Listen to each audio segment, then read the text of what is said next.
இப்ப நீங்க படத்துல முதல்ல இருக்கக்கூடிய எழுத்துக்களை பாருங்க. இந்த எழுத்துக்கள தான் இப்போ நம்ம படிக்க போறோம்.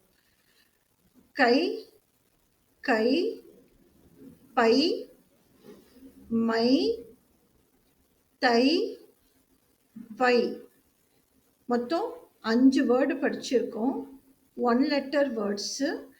கை, பை, மை, தை, வை.